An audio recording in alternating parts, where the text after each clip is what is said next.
What's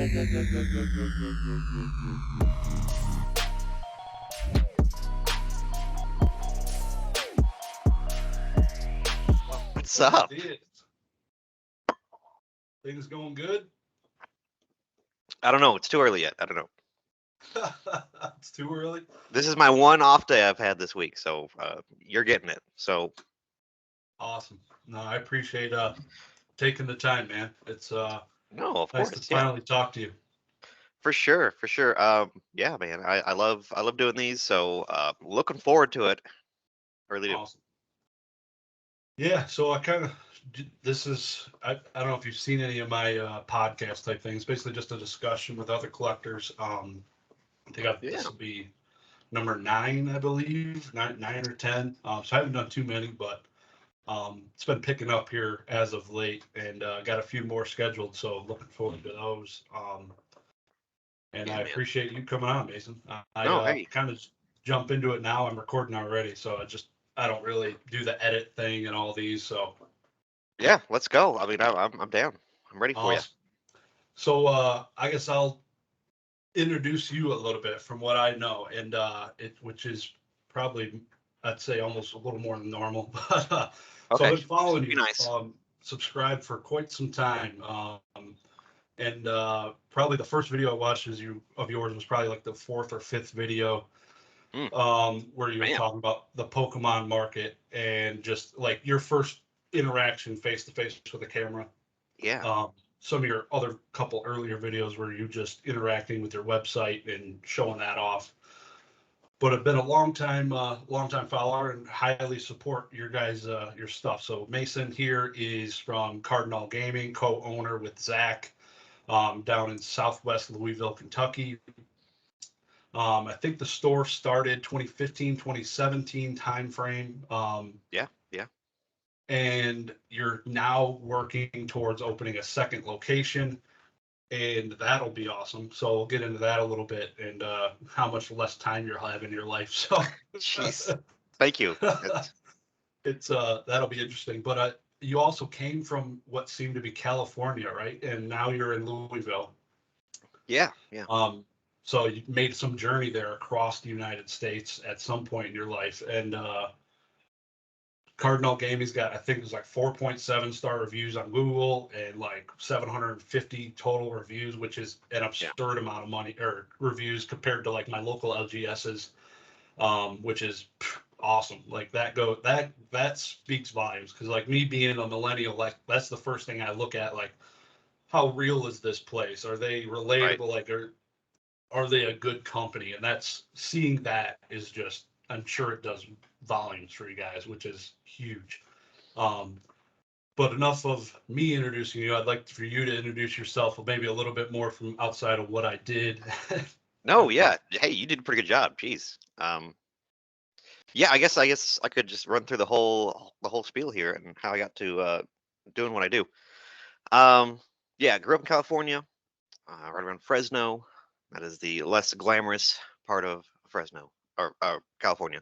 But uh, moved out here when I got with my wife, and she's out here. Drove across country, packed all my things into a Ford Escape, and we drove across country.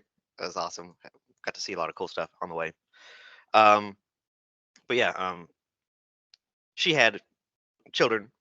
Well, our children now, but so they started getting into my old collection of Pokemon, and kind of getting interested in it, and then actually wanted to start playing the game. So that's kind of how I got back with dealing with Pokemon and that kind of stuff. That was right around um, like Boundaries Cross era of Black and White. 10 years ago. God, thank you for putting that in my. Yeah, it's been a while. It's been a while, but so we did we ran around, did the thing with playing Pokemon for a couple of years. We even went up to Indianapolis when they used to have nationals up there every year in Indy. So we went up there for nationals one year, and that was a lot of fun. They didn't do great, but we had fun anyways. So eventually they got out of it, and so I'm just sitting there like with all these cards. I'm like, I got my old collection, and I have all the cards that we've bought for their decks and stuff that we opened. I was like, okay, well, what do I do with these now? Like, what Yeah. I gotta sell these, or So I started looking on eBay, and I'm like, oh man, these have some good value still. Like, some of these are really good. So that's kind of how it started. Was just like going on eBay and selling off that stuff, going through my old collection and selling off stuff, and it's like, okay, man, this is pretty easy. This ain't bad. And then I started, buying local collections, Craigslist and Facebook and all that stuff. Back when Craigslist was actually good. Yeah. um, Meeting up with people and buying collections, and I've looking back, I've bought some insane cards for next to nothing, compared to what they are now, which was kind of sucks. But yeah, I mean that's just how that started. Yeah. And then I was doing that for like a little side hustle, and then I got with Zach, and Zach is the other side of the business that does a lot of video games, and he does repairs of stuff, and he's working out of his house, out of his garage at the time, and he just put out a post on Facebook in one of the groups that I was in. It's just like, hey, I want to open a game store. Who wants to be a part of it? So didn't know the dude, didn't I was like, all right, yeah, I'll sit down and see what you want to do. Wow. And we started out with 5 people interested. Then it went to 4 people interested. Then it went to 3 people interested, and then it was just me and Zach. So like, all right, that's all we need. We're good. He did Magic and Pokemon, and he did Magic and video games. I did Pokemon, and with that, we just opened up a little office space, like 500 square feet, just itty bitty tiny space, and started running eBay out of that every day. I still, I was working full time at my other job, and then after my full time job, I went there and worked another 8 hours, 10 hours sometimes. Listing, shipping, taking pictures, all that stuff. Just grinding for shoot. It's been probably 7 years now. Yep. And we've actually been doing retail sales, and in 5 years, I actually just had on my Facebook. Uh, they do those little memories things. 5 years ago, we actually opened a retail location that was 750 square feet, and we're like, oh man, oh, we're getting a store together, guys. Come on. Yeah. And it's just now we're in a 7,500 square foot store with a warehouse that we Yep. operate eBay and online sales out of. We open, like you said, a second store um, that is 2,500 square feet, um, to be less of a play store than more of just a retail store and kind of like an intake store. And here we are, with That's 12 awesome. employees and doing okay. It's still growing and trying to build the business up, and everything that we make, we put back into it. But it's been fun, and it's a growing experience, and we've had some crazy things going on, and a lot of crazy opportunities, and it's been really great. Yeah. No, That's man, where we're at. it's impressive. It's in your YouTube journey just started in 2020. It was like Right? Yeah. Yeah. That was so it's been a hell of a journey for you guys. I definitely have highly supportive of it. And I don't know if you remember our first ever interaction. okay. It was November of 2020. I Look at believe you. it. How do you know all this? Like, this is kind of crazy. Like, Yeah, November 2020. You guys got broken into twice. yeah. Yeah. That was obviously some hard times for you guys, and those are some of the definite challenges you face with a brick and mortar, which is Yes. absolute insanity. I couldn't even imagine experiencing that. But I had messaged you and said that I opened a GoFundMe, and that was, I don't know if you remember that, but I opened a GoFundMe Yes, I do and remember that asked now. you if Okay. it was okay for me Yes. to open it. Yes. And you said, no, I don't, like, you didn't even think I could do that as like a third party opening a GoFundMe. I was like, man, I feel really bad. I want to start this just to let you know. And you told me not to do it, basically. Just, you don't want to take people's money and you'd rather have people buy from the store, which I obviously highly respected, and took my $100 out of GoFundMe and spent it on your website. So that was our first interaction, which was pretty cool, Okay. pretty humble of you. But I definitely wanted to help you guys out because I felt like just I've been following you for so long and I felt really bad. And Yeah. it's glad you guys have gone through it, and hopefully it hasn't really happened since then. But Yeah. I appreciate that, by the way. Thank you for all that. yeah, Uh, just all the support we've had from eBay and or not eBay, geez, YouTube and the local people coming together and all that stuff. It's community board building at its finest, where people support each other that not just in hard times, but just like, hey, you're a small business, I want to help you out and support you guys. And our friend groups, has grown over the years, and that's how you see your customers is you're my friend. You also yep, buy things from me, and I buy things from you, and we know. But outside of the store, we're friends, and we can sit down, and we can play games together, and we can talk, and we can interact. And you don't get to do that with your local Walmart or Target or wherever heck else you buy your stuff at. That's just it's not a thing. yeah, So that's just it's something that's I've always been humbled by, where people just want to reach out and just to say thank you for having a business. It's just like it's thank you for coming out. It's just it's very mutual back and forth that I try very very hard to not take for granted. yeah. No, it's I think the YouTube thing's also awesome. Just like there's a Yeah, face to the company. sure. They Yeah, can, yeah, it's just relatable. The relatableness I think goes a long, long way for anything, stores and just any type of company. Just being able to relate to somebody and seeing that's actual person behind the screens, and yeah. because your website is also leaps and bounds beyond local LGS stores I have here. They're pretty much like stuck in like 1990 eBay pages, it looks like. So Yeah. yours is very nice, and I actually bought a hoodie yesterday off of it. So I'm looking forward to that. I Oh, awesome. didn't get in time to represent, but Hey, um, it is surely on its way, and I appreciate that. Thank you. hell yeah, Um, yeah, it's we are very much I guess innovative, forward thinking, and trying to be on top of things like that. Um, mm, the website and then obviously the YouTube as well has been huge in helping us being able to grow. You know, uh, the second store is very much what we call the store that Pokemon built, just because yep, of all the hype and how we've been able to sell around the world at this point. yeah, All the stuff that we get, it's been a huge boom for us to have, a national buyer base. People that I've never seen in person, and they are thousands of miles away, but they've spent thousands of dollars with our store, and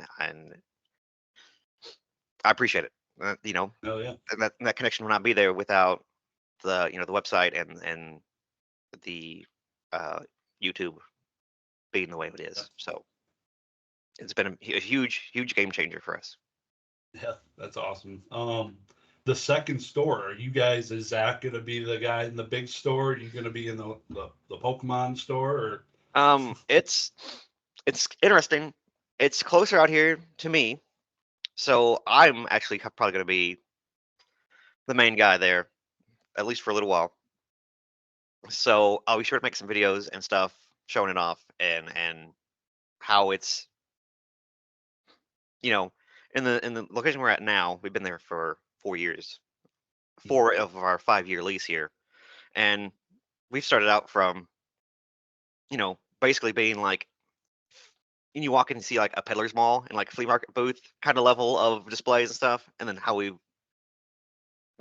rebuilt that place no less than 4 times. We've Yeah, built walls 3 separate times to separate this place out and build what it is now. Um, we have completely changed that place from when we initially got into there, and that's just when you grow a business, baby steps every month.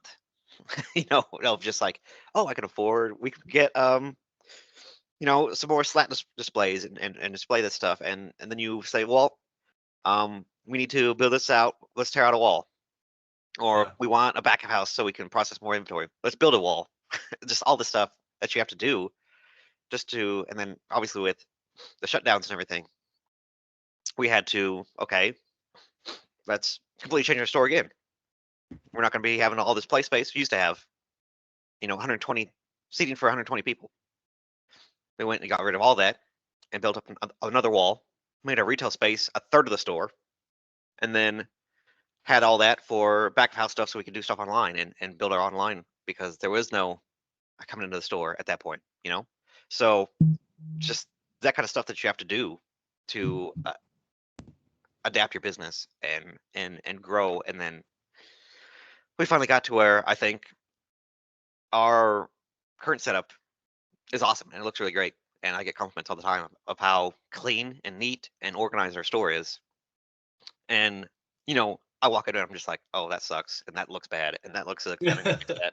But everybody else walks in and they're just floored, and they're like, Yeah. I had somebody that ran an LGS for years says I have the best store he's ever been in. Best looking store, most organized, most clean, Oh yeah. and I have the best employees, and I agree. But to get there, it's been baby little steps, little steps, and evolving as we've needed to, and we Yeah. still every meeting we have, we're changing things and doing things different because of how things are changing. So it's a process. It's something that you're always the days of people just taking $250,000 and opening a brand new store and having it be great from the start. It doesn't happen that way. It doesn't.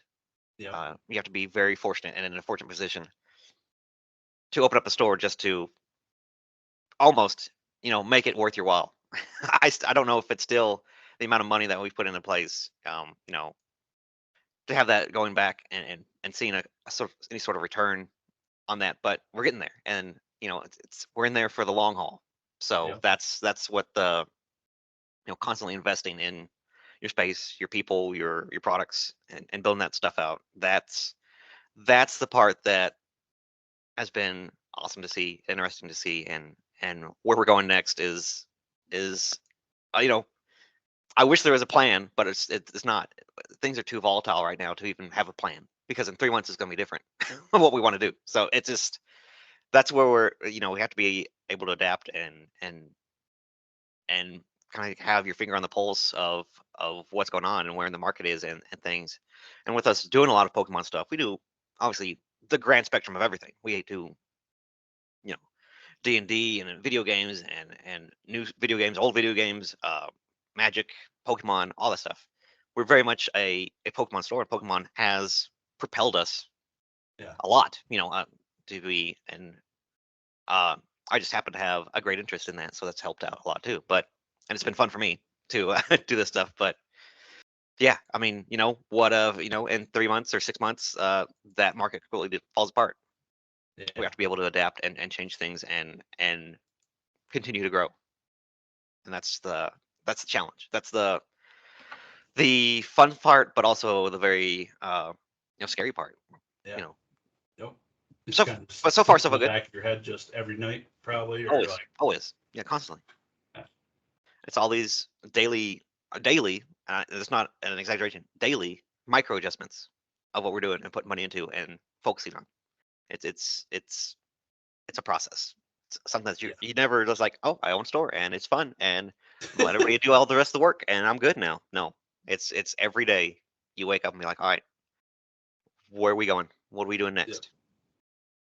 Yeah. yeah. You got to constantly be adapting to the new stuff. Like your the website and YouTube seem to both happen right after COVID, right? Yeah, Yeah. we actually got lucky, and we were actually already building out the website and Yeah. moving online because the way we use Shopify is we it's both your inventory system and your back end as well as your website, and it's all in one. Like they have a POS system that you can run through as well, so it's all in one. And we were moving from away from like generic like price stickers and just like all this stuff to being an actually like inventory, active inventory, and Yeah. you'll be able to look up at any given time exactly what we have in store, which is fantastic. Like you said, no game store has that. No game store has a website that accurate. Very few do. Yeah. Um, most people are again using a price gun with price stickers and slapping them on there, and that's what they're doing. So yeah, that's we got very fortunate in that we were transitioning to that. We kind of got a jump start when the shutdown happened. Oh, yeah. We were probably about halfway through the process of doing that, and then when the shutdown happened, we're like, okay, cool. It sucks, but push everything online on TCG Player, and then we're gonna focus on building this out so that local people can come in and pick up stuff and order online and have like door delivery. And we definitely had people take advantage of that and use that, so that helped a lot. Yeah. And then No, obviously the YouTube doing its thing. Um, I don't know what happened. I don't know how I got so lucky, but just one time the algorithm clicked, and I think I can even say which video did it. It was the one that I was talking about, the players versus the collectors versus the investors. It was a great video. It was very good, but it was it's kind of the video that you like overnight. Like we gained thousands of subscribers. yeah. In a matter of a week, we probably grew 5,000 subscribers. I'm like, okay, here we go. This Yeah. is Buckle I up. went from a 500 subscriber channel to 8,000 in like 2 weeks, Yeah. and I was like, okay, well, I guess I'm gonna keep going and see what's up. Um, Yeah. and I now we're think at I know it real quick. I noticed after you uploaded that video, like the subsequent like couple videos, 2, 3 videos after yeah, that also boomed. Like it was yeah, yeah. rode the wave. Like it was Hey, awesome. that and that's where you have to do, and that's YouTube in a nutshell. It's just like keep throwing things out until something clicks. And then on Christmas, I had the idea of doing a video about how Pokemon cards are made, Yep. and I just sat down and like recorded it like at this very computer, and I was like, okay, I'm just gonna show this video from this Millennium Print Group. They literally have it on their homepage of like what they do. Yep. But I knew the algorithm, and I looked up like, hey, what are people searching for? It's like how Pokemon cards are made. It's like number one up there. I'm like, okay, I'm gonna have to do a video about that. So I put it out, and then obviously it's doing very good. It has like I think 150,000 views at this point. That's the best video that I have. So all those little things like that, where YouTube is very much a game, and it's not set in stone how to do it or how to grow it. But I just got lucky, and then now I get to. It's less about building subscriber count at this point. It's more about putting out videos that are fun and keeping the base that I have kind of entertained. And at the beginning of the year, actually, I was losing subscribers as the things just cooled off, and just everybody kind of was losing interest. But now I'm back to at least being positive and gaining subscribers. But I don't really care. At this point, the people that are going to watch my videos are going to watch my videos, and then I'm going to just keep outputting the stuff that people say is interesting. I get good comments about, good feedback about, and stuff that I want to make. So that's where I'm at right now. Yeah. No, If I I don't get remember. to 50,000 subscribers or 100,000, I don't care. Like that is not a goal to me. I'm I'm using this as a platform to talk about the things that I'm passionate about, to get information out there that people may not get otherwise, and have fun Yeah. and advertise the business. It is all in one, self-servicing a little bit, but also good for the business and good for advertising. So all those things work in tangent, and that is what we use YouTube for, and what it is to me. Yeah, exactly. Yeah, in one of your earlier videos, and probably in others after the one that, but you had mentioned being like the Pokemon Rudy from Alpha Investments. You still That's a big see, claim. That's I a big see claim. it. Yeah, I see it in your videos. Like it's a good, it's a good pillar to be facing off of because he's a pretty humble dude and similar. I see it like it's very, very similar type content and Yeah. that. Some videos are a little more than others, and some videos I definitely play into that role more. Yeah, yeah, The $7 hot dog and the things like that types of videos were definitely Rudy inspired, let's say. yeah. Who are like when you started your YouTube? Obviously, you were probably consuming content before you started. Who Yeah, were some yeah. of those pillars, or the Mount Rushmore? I guess is a good word for Oh, okay, yeah. Let's do this. your My Mount people. Rushmore of PokeTubers. Yeah, Um, I love. Let's not throw Rudy on there because Rudy's like an obvious. Like everybody loves Rudy. He's kind of like an all-in-one like general hype dude. Let's not put him on the He's the Mount Rushmore. foundation to the Mount Rushmore. Sure, yeah. He's the mountain, and then we're carving everybody else into him. Definitely like Danny Phantom has to be on there. That dude is has been a pillar in the Midwest Pokemon community forever. He's done so much and is a huge seller and a huge and to see him grow on YouTube, and I talk to him off and on here on Discord and stuff, and he's just totally just pumping out these video, and it's challenging to me to be like, all right, well, Danny Phantom just talked about that, so what do I got to do? What do I have to make a video about? He, you know, we are very similar in the stuff that we talk about, very much the same.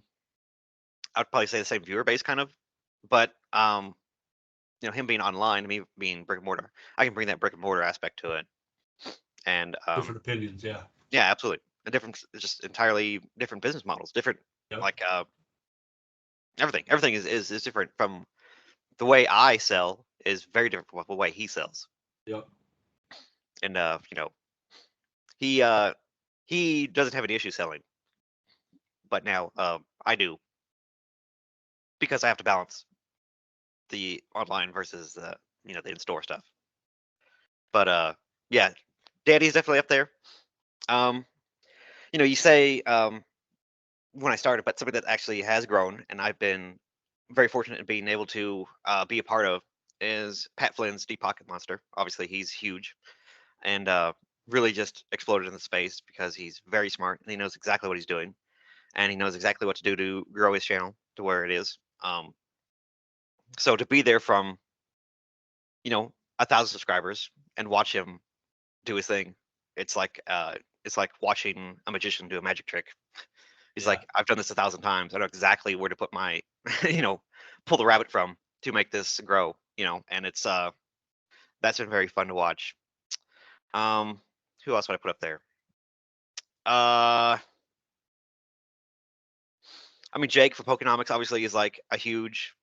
Started about the same time as me, and has been huge for us. For me to work with and be on his channel several times, and I feel like I'm like a veteran of his lives and things. So that's been a very huge part of just the fun of interacting and being a part of the broader community of those types of people in those channels.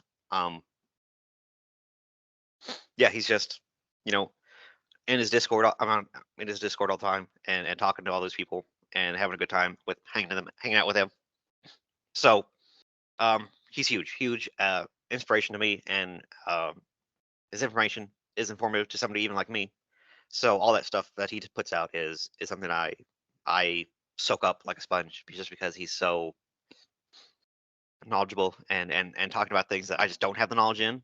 Yeah. So he fills in a lot of gaps to knowledge that I don't have. All right, I need a fourth person. Fourth person on the mountain. Let me see. Yep. Well, I think real quick, I want to plug Pokenomics, their Patreon. They have yes, Pat Flynn's going to be on there live with them this Sunday. So Pokenomics, that's huge. Catch 'em All Collectibles, and Pat Flynn will be live in their Patreon this Sunday, I think at 11 a.m. Eastern Standard Time. So I will definitely be there, and I'll be hanging out because I love both Pat Flynn and Pokenomics. So yeah, I'll Dan's be there involved. for sure. No. No, I hope to be in there as well. But yeah, highly recommend it. Go to Pokenomics channel. You can find his Patreon link, and I think it's $10 a month. So Yeah. Who's my fourth person? Man, there's a Mount Rushmore is pretty thick. I guess I would say let's do probably Nick from Old School Pokemon. The stuff that he puts out, and just like again, an online version of just very transparent about the business side of things. Yeah, I've learned a lot from him and seeing what he does and how he's so efficient, and makes money off of even like the cheap stuff. It's huge and very interesting to watch. Yep. And again, these side of things that I don't really have a lot of knowledge in. So I love to watch things that is entertaining, of course, but then I gain something from. So that's always an aspect that I look for in content. So probably Nick, old school Pokemon, he's up there. That'd probably be my four that I really like and respect, and I watch probably every one of their videos. Yeah, awesome, man. How about you? Yeah, You want to fill out your Mount Rushmore? What do you think? I think I posted a video not too long ago Oh, about it. did you? Yeah. Okay. Um, and it was a video kind of just asking, hey, I need to consume more content because some of the people I was watching weren't giving me enough to consume during my workday. So Yeah. it was, Okay. yeah, it's I don't know, it's kind of deep for me. Like when I first got I mean, into yeah. Pull this, out the it pull was, out the vague ones. It's all good. yeah. I'm interested. I'm interested. Um, yeah, when I started into this, I basically wanted to gain as much knowledge as possible. So Yeah. I started watching Jake's channel early when it was a lot more Jake and Raffy. Sure. Um, Yeah. so he was probably one of the first people I was watching. Of course, fell into SM Pratt's channel at some time. Keep up with that, but as of late, it hasn't been helping me with as much knowledge as it did early on. Early on, I consumed a lot of his content, some of the stuff that I think that would help people new coming into this, and Sure. it Yeah. definitely did. So he was definitely one. And early on, I still consume his videos. Now it's just I just do it. Like he puts out some good stuff. But those two, Gary King Pokemon, I was able to meet him recently at one of the Collecticons. I met him in an elevator actually at our hotel. That's so like cliche. Okay. Yeah, I met him in an elevator. But I've just seeing the Pawn Stars episode is like that thing was huge for me. Like seeing that, I'm like, holy cow, Okay. this is Okay. happening because I didn't get into it until after Pokemon Go. I Yeah. played Pokemon growing up, but was out of it most of my life until 2019, 2020. Um, really good guy. I know he's faced a lot of negativity as of late, but I don't know. He's stand up gentleman for sure. So those three, I'm trying to think earlier, kind of the people that helped guide me. I'd say probably PokeRev. I was watching PokeRev when he was doing the live Sure. Yeah. PWCC auctions. Um, he did a lot more vintage when he first started. Like he did a bunch of vintage and some evolutions, but he Yeah. was. I Yep. don't consume a lot of pack opening content now, but I did when I first started. Um, and probably I'd say Leonhard as well, similar to Sure. PokeRev. Yeah. I was consuming both of their content when I first got into it. Um, so yeah, that was probably, I don't know if that's too many. I don't know how many heads are on Mount Rushmore. Could probably go another 10, but I think it's like No, 4. yeah, I was gonna say I want to add two more to my couple, just add a couple more faces onto mine. Definitely Squeaks from Squeaks Gaming World. He's again a long timer that I have followed and been in touch with. Again, he's sells and has been a part of the play community for so long. And then I can't believe I forgot Z&G Emporium. Yeah, I yeah, used to yeah, live yeah, for his same. content. Yeah, Like when he was pumping out like the videos and all those stuff, dude, that was my jam. Like I could not wait for him to put out another video. I don't know yeah, what it was. I don't know what. It's not even like a particular thing that I'm like super like interested in. Like old, like watching the those values of those old boxes stuff. Because I just do modern stuff. I'm just a modern guy. I don't know, but again, I don't know things about that. So I would watch that, and he would just like deliver it in just such a fun, humorous way. I'm just like, dude, this is like awesome. This is like yeah, the premium way that I want to consume this information. yeah, yeah. Those So are yeah, a lot. CNG was huge. Yeah, yeah. They those are people I definitely consume now. Yes. But getting me into this hobby, it was more of like the big names. I'm Sure. not going to Yeah. run into Z and Squeaks before Rev and Right. Leonhardt, but yeah, Absolutely. those guys are huge. Did you ever run into Squeaks at a Pokemon tournament? No. Obviously, I've talked to him on Discord. I'm in his Discord and stuff. And, uh, talked to him a lot. Um, but yeah, I've never run into him. He is very close. He's in Indiana, I think.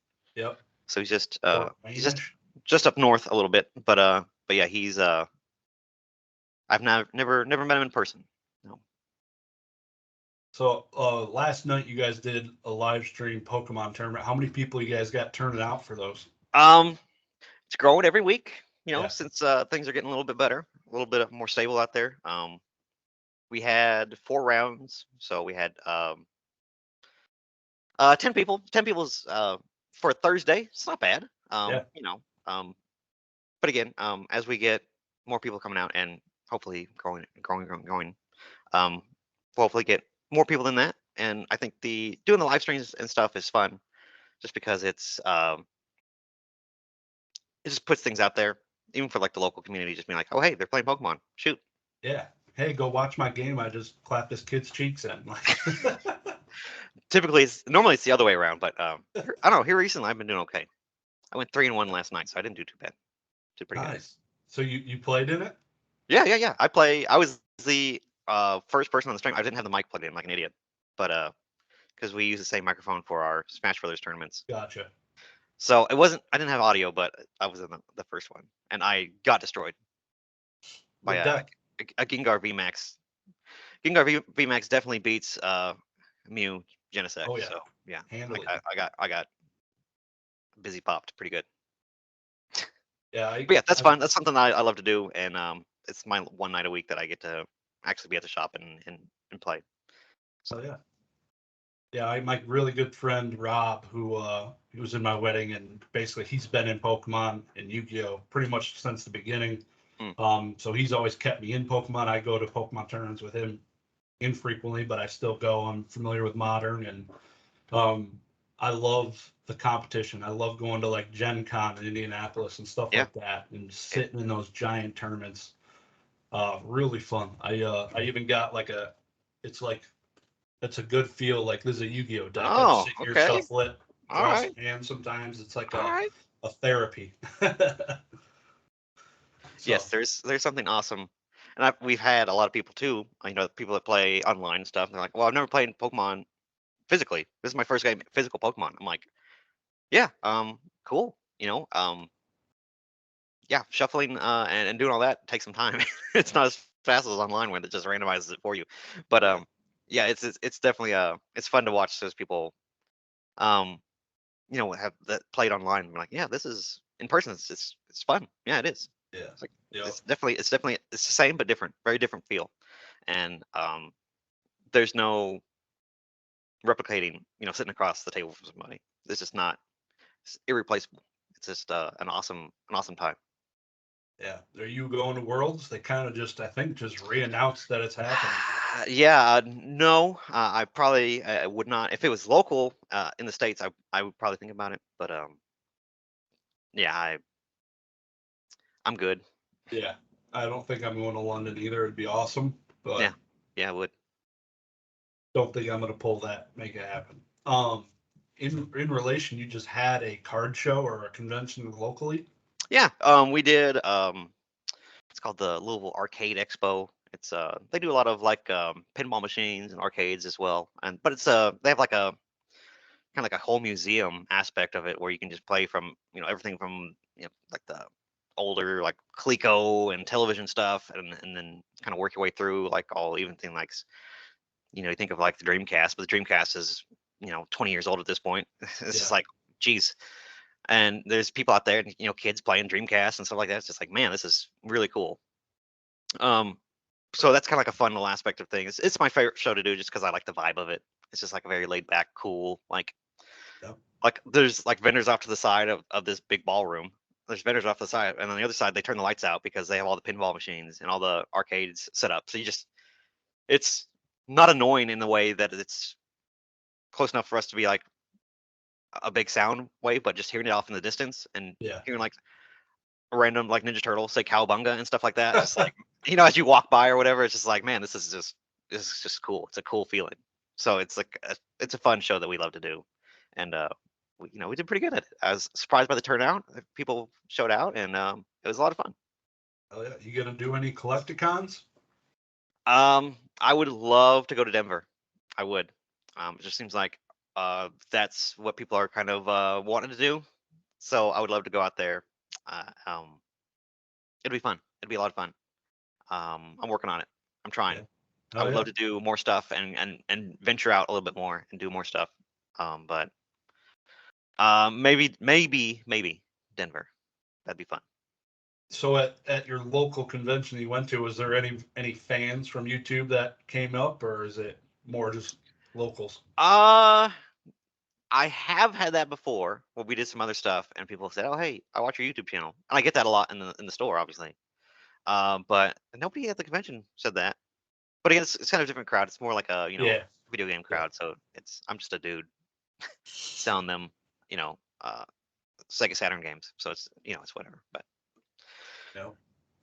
we did bring a little bit of Pokemon, and Pokemon did pretty good. Of course, Brilliant Stars is just crazy, and people love Brilliant Stars. And they'll open Brilliant Stars forever, just because it's such a fun set to open. So that did very well for us. We went through like a case and a half. So yeah, Nice. that's between packs and people just buying boxes. That was cool. Hell yeah. That's really good, man. It's yeah, modern. I guess talking a little bit about modern. I don't do much modern. Usually if I do, I'm giving it away. Like I'll buy some and give it away on my Sure. channel. Yeah. Yeah. It's I keep up with it just through competition, basically, like See, playing. that's very odd to me. That is super odd to me that you're not interested in collecting modern, but the playing aspect you enjoy. That is very unusual, I would say. Yeah, I won't like you won't ever see me probably make a binder set of I can't bring myself to do it. I don't know. There's just this I think the set It's size interesting. That's so. is what deters me. Like it's just insane. So, like for celebrations and stuff, did you enjoy doing celebrations? Anything? I probably opened 3 celebrations packs. Oh my God! What? Yeah. Okay, man. Okay. One was my friend's, he gave me, and then I opened an ETB and gave all the packs away for Christmas on my Okay. channel. Okay. So I did open a whole ETB, but I didn't keep it. That is Yeah, so it's interesting. That is awesome so set. interesting. It's a nostalgic set. I don't like opening modern because it you lose money when you open it. Oh, I mean, yeah. Yeah. The odds of you losing I know. is 95%, but it's just fun. It's fun. Like I just did a PokeRev mystery pack. I don't know if you saw it. I bought one for the Yeah. first time. Bought one of those. It was like $60. I got a jungle pack in it, Wow. and I easily lost $50 because I got a non-hollow Kangaskhan. So it's like Mm, opening packs is an L, so I don't do it most of the time. So yeah. I like it. It's nostalgic, but I can't. I'd rather give the cards away to people that would enjoy more some of the modern stuff. So Yeah. I mean, it is hard to justify just the money and then the return if you look at it from that aspect. Yeah, yeah. I understand. So But I then would you love to. say that you want to do distribution and sell modern stuff. What is up with that? Yeah, I got some boxes here. I got one brilliant stars box, which I'm gonna do a box break for like $5 a pack shipped. I don't know if you Oh, saw okay. that, but Yeah. and then I got a couple old evolutions. So the first ever time I bought modern was my honeymoon got canceled because of COVID. We had Yeah. like a $1,100 invested into this trip to Vegas for our first time, and that got canceled because they literally shut down the week we were going.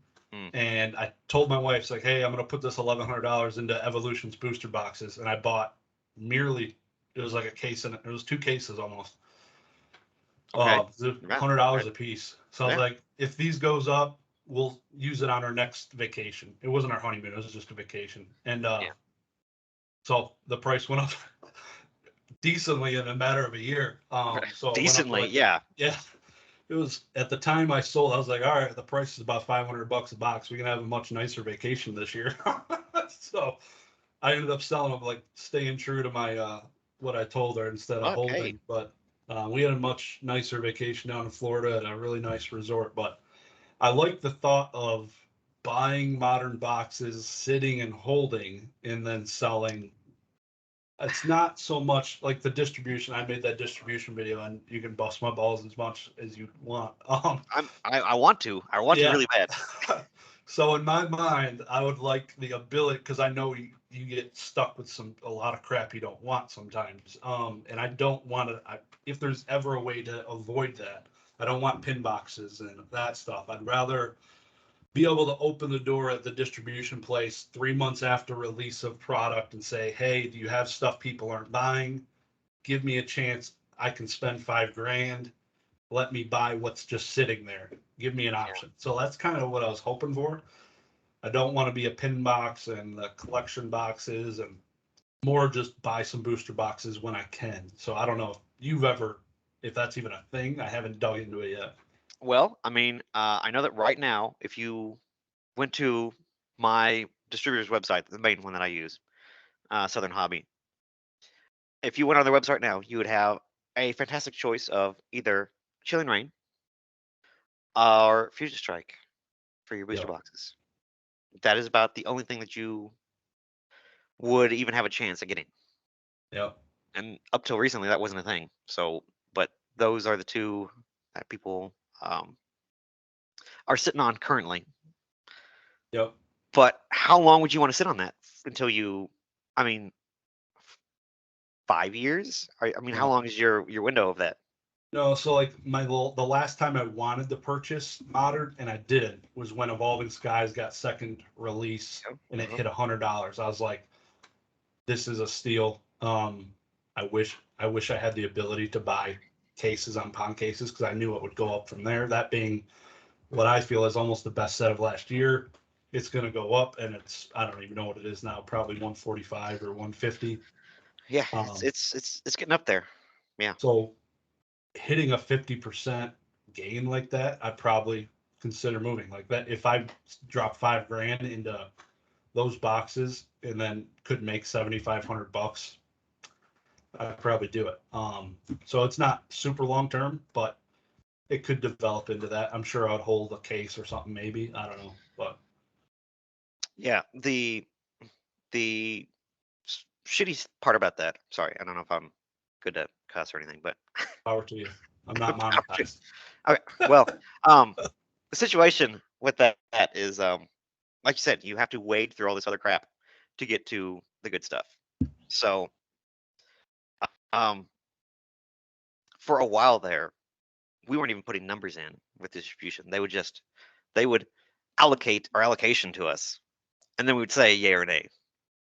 So, and there's still a couple of products that I am locked into like that have been delayed, like the Battle Academy boxes. I don't know if you've ever seen those. They kind of like are shaped like a board Yep. game. They're like a big square, and they have like Pikachu and Mewtwo fighting on it. Super good product, very cool, very nice introductory product.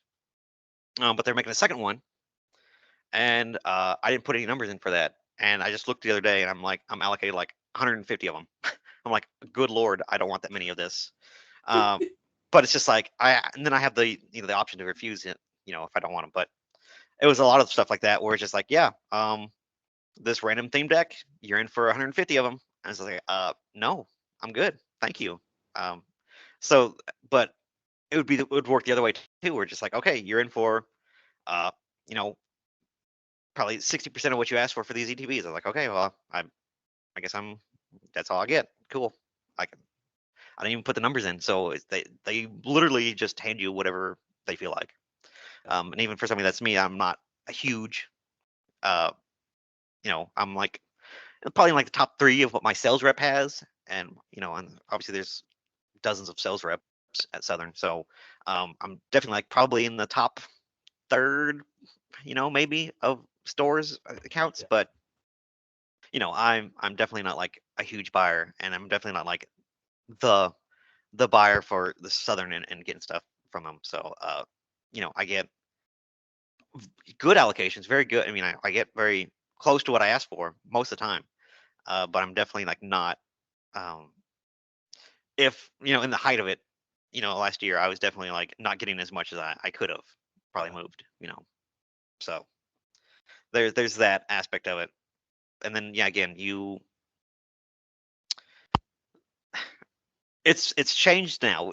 The distribution process has changed in the last 2 years more than it's ever changed this whole time. Like Yeah. in the decades that they've been doing this, just because of the crazy uh, boom that there has been. It used to be very uniform. It used to be very exact. It used to be very like, okay, you spend X amount of money with us, that equates to this amount of product, our percentage of our overall pool.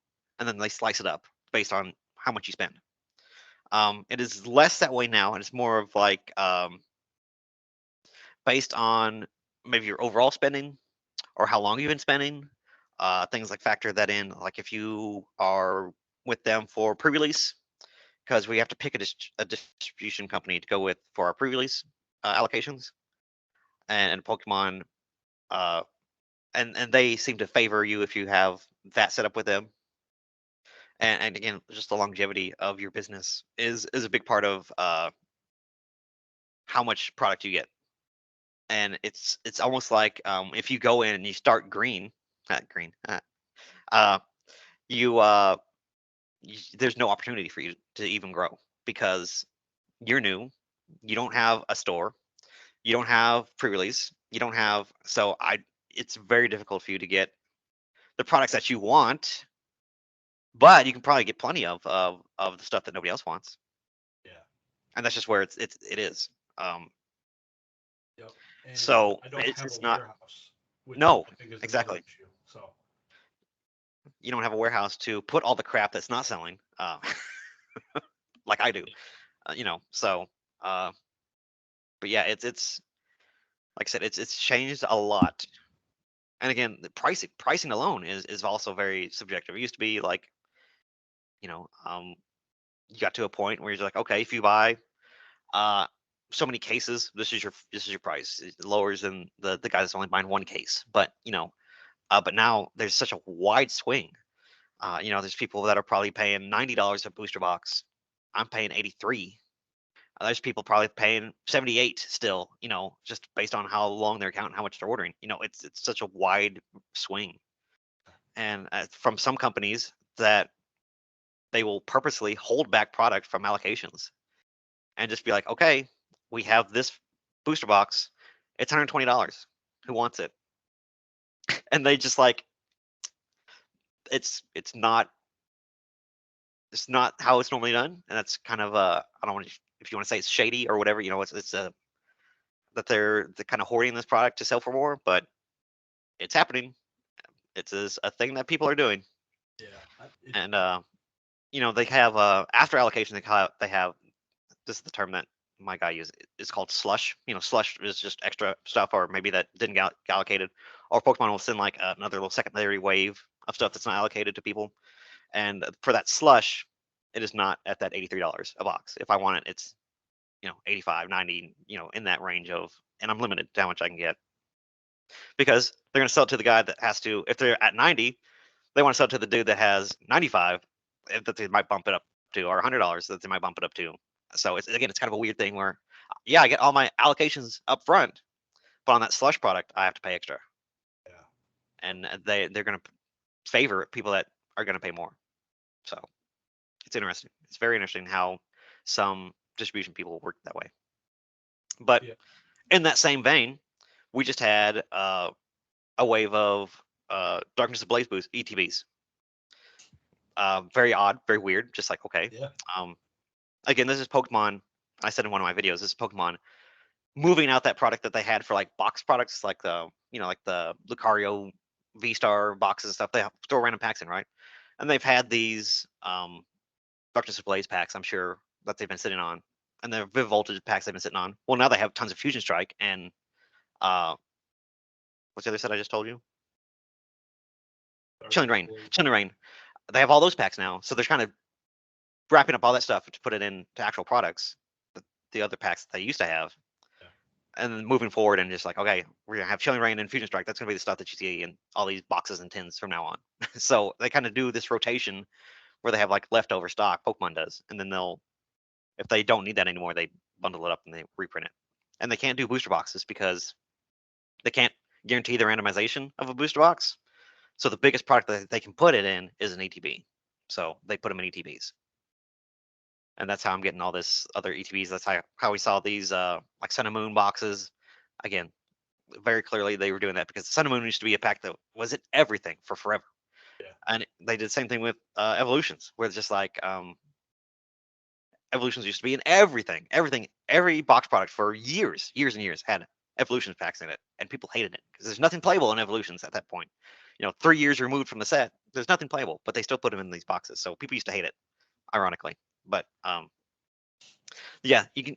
As I've been watching this and seeing how tight the strings are, you start seeing these things, and you start to try to see the matrix of like what Pokemon is doing through all these things, just where it makes sense. Like, God, why are they putting out Darkness Ablaze ETBs? That makes no sense. Well, it actually does if you understand the Yeah. process and the back end of how this stuff is getting built out. So that's from something else that from my side that I get to make a video about and explain and talk about. So yeah, that's me informing the masses of why these random things come out to market sometimes. Yeah. Do you think it seems there is an additional, obviously, machine or shop that's making Pokemon cards now? They had talked about it. They never made an announcement saying it happened, did it? But Yeah. I remember Squeaks had made a video about some person in Canada received a booster box pretty much with an ultra rare in every pack. And Yeah. they had a certain QR code, and it seemed to kind of be a correlation. I don't remember the follow up. I remember watching them. I can't remember. But um, do, do you think that is helping the allocations, or is it like different print qualities you see in anything like that? I don't know.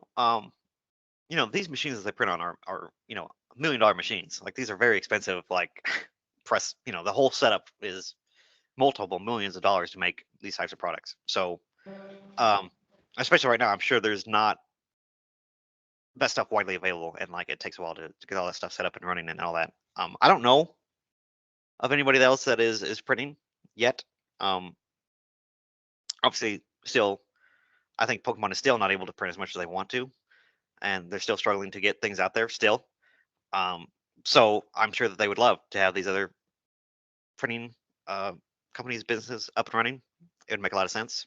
Um, I don't know why Pokemon just doesn't buy printers and just print it themselves.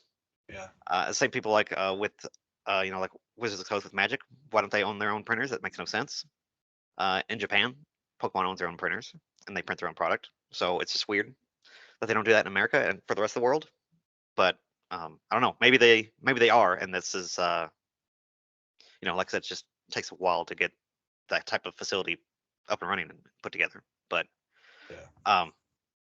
yeah, it's I've not seen anything like noticeable, and it seems like the everything packaging wise is similar and the same. So I don't know.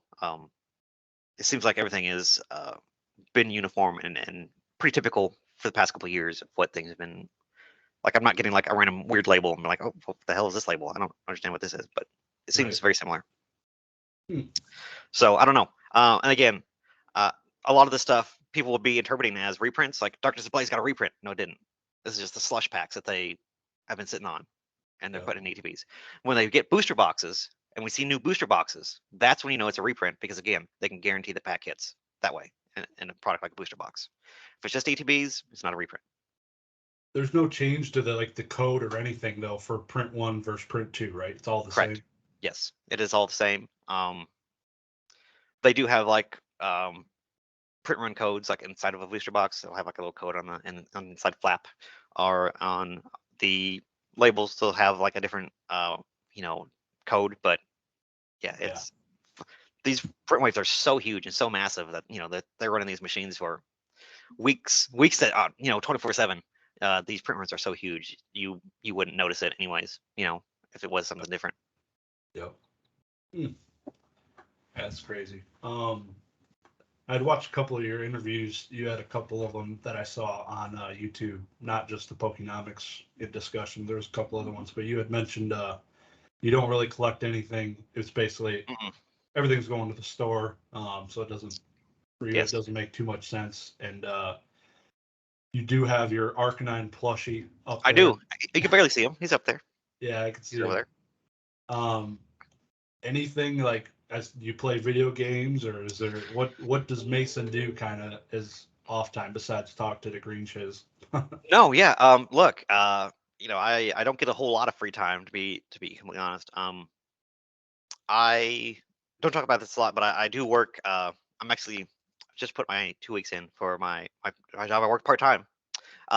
Still, 5 years after owning this business and opening up a second location in a warehouse and all this, I still worked a second job.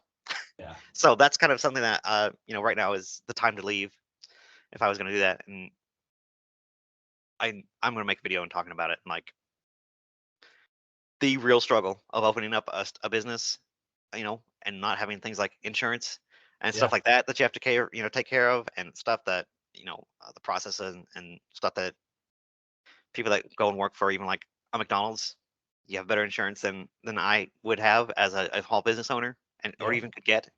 But you know, uh, all those things that go into it, I don't have a lot of free time, but I will now, and hopefully, not having to wake up at 4 in the morning and do a 16 hour, 18-hour day, that's going to be huge and good for me. So, but it's taken me this long to get to this point. You know, what we did, $1 million in gross sales. I was finally able to walk away from my job because that's how much money it's just going back to the business, and for all the costs of that, it's people don't see that stuff and people don't think about it. Yeah. No, That's it's the all, reality. That's the reality of owning a business. It's like it's sink or swim, or you do it gradually and you hedge your bets a little bit. That's you do one or the other. yeah. One is more safer, and I chose the safer route. Yeah. And Insurance is a but at a sunk. cost of sleep and stress and wear and tear on my body and all that stuff. But yeah, that's that's the path I chose, and that's how it went down. So Yeah. Congrats on your putting your 2 weeks in though, man. It'll be, man, it's gonna be crazy. Sleeping, it's gonna be great. yeah. What's that, right? Yep, exactly. Yeah, That's cool, but man. no, I do. I mean, I'll come home and put on. I got my dual monitor set up here, so I'll have YouTube running. The long form conversations or videos that people put out. Then I'll do. I'll play either a game on here, or I do have a PS4 that I play in. I do stuff on. So on a Switch, I'm right at the end of Pokemon's Arceus, so I haven't finished that yet. I might do that later today just to get it out of the way and get it done. But I do. I'm always like a year and a half behind on like when people play games. So like I don't know. Like I wait for like it to be super cheap, and I'll be like, oh, I'm gonna buy this from the store. Okay, cool. And then take it home and be like, all right. So I'm always like way behind. I never play things like it'll probably be like a year and a half till I play Elder Ring or something like that, or Yeah. Elden Ring. So I don't know. This is the way I do it, but it's because I'm just so behind. There's tons of things that I could be playing, and I would love to play, but I didn't have time. But Yeah. now I might, so I might catch back up Hell and yeah. enjoy That's that good. a little bit. Yeah. I'm a fan of Rocket League and Yeah, yeah, Halo and Call sure. of Duty. Those are my games. Yeah, Good time. super fun. You can kind of like mindless, kind of like you don't have to. It's not strategy, a huge strategy. Brain. You can kind of turn your brain off and kind of just enjoy it and No. embrace the chaos of those kind of stuff. I enjoy those too. Yeah. I've played a lot of Overwatch in my day, so same kind of thing. We're just kind of like, yeah, Yeah. I just fun. recently watched a clip. It was like Elon Musk talking to TMZ. And he's like, yeah, the TMZ guy asked him if he's ever played any video games. He's like, I played every single, and Elon said, I've played every single Call of Duty since its inception. Wow, And who would have thought? That's the crazy. guy was the TMZ guy's like, yeah, oh yeah, I started from World at War II. And Elon kind of busted his balls. He's like, well, that's not the first Call of Duty. So I was just Called them dying. out. Jeez. I'm like, all right, so that guy has no time, and he finds Right. time to play games too. You got to kind of Hey, turn off the brain sometimes, and you have to. It's so important. in some aspect, whether you're golfing or consuming television, Sure. shameless TV or something, but it's you got to be able to relax sometimes. Definitely. And yeah, I say watch YouTube, and I think of it as like I'm both learning and the bulk of my YouTube content is like Pokemon stuff, but it is something I do genuinely enjoy and do enjoy uh, watching and listening and getting other people's perspective. So yeah, like something that's just like this is the perfect thing to sit on. Sit that down and play something like I don't know. I still play like Civ 5. Like I have like hundreds of hours in Civ 5, so it's just like okay, yeah. Again, that's just like a mindless game I can bust Oh through yeah, and just kind of just hang out and listen to YouTube and play. sound in the background, right? Yeah, for sure. Yeah, I'm working, I'm basically there to put this podcast on Spotify, so it'll be another Oh, okay. just easier to listen to in the car. Yeah. 'Cause I like listening to stuff in the car, and just having the YouTube video plays kind of Oh yeah. annoying Yeah. sometimes. Me Just too. eats more battery. I So get. I got a half an hour drive, so I go through a lot of podcasts and stuff. Only yeah, at 2.5 times speed though. Nobody listens to it at regular speed. If you're listening at regular speed, you're messing up. You got to do 1.5 times. I I've never clicked that button to increase What? speed. What do you Every single mean? thing I've ever consumed is regular Oh speed. my! Wow. I can't. I can't do it. I can't do it. You're telling me you listen to Pokenomics at regular speed? Every video, Shh. Oh Lord. every and yeah, Ugh. yeah. I Now that you say that, I probably should because but I feel like I'd run out of content more. Like I'm That's already true. I do get to that point where I'm just like, okay, well now what? yeah. I So that click does on that my does happen, subscriptions and look at my videos and I'm like, well, shit, I watched all those, so right? so it That happened that can twice as that can happen. fast. Yeah, that can happen. Yeah, so it's I don't know. Maybe you're doing it right then. It's all right. I don't think it affects their analytics. I don't think watching it either I really way. don't know. I don't really don't know. I have no idea. It should not. It should be all the same. So that's cool. You Well, look, I pay enough to Jake for his Discord. He's doing all right off of me. I know. Yep. Yeah. I have YouTube Premium. He'll be all right. There you go. You guys ever dabble with? Because I know you do gaming. Any rated video games? You ever Uh, have somebody you walk want to in? hear my terrible horror story about water graded games? Yeah, let's hear it. So, um, girl came in to the store and brought in. She's like, I was going through a storage locker. Like the classic story of just like stuff that's been stashed away, and she had um a sealed Pokemon Blue and a sealed Pokemon Silver still in the bag from Target, like with the receipt that's they had from back in the day. She's like, I have these. They're brand new. Like obviously, they just were put in storage for whenever they were moving or whatever. Just never opened them. And wanted to sell them to us. And we're like, man, these are super clean. Like they, didn't even get taken out of the Target bag. Yeah. Super pristine. So we bought them from her, and then we went and sent them off to WADA, and they both had got 9.4s or 9.2s. No, 9.4s. 9.4s. With A plus plus and then an A plus seal. I don't remember which was which, but they did very good grades.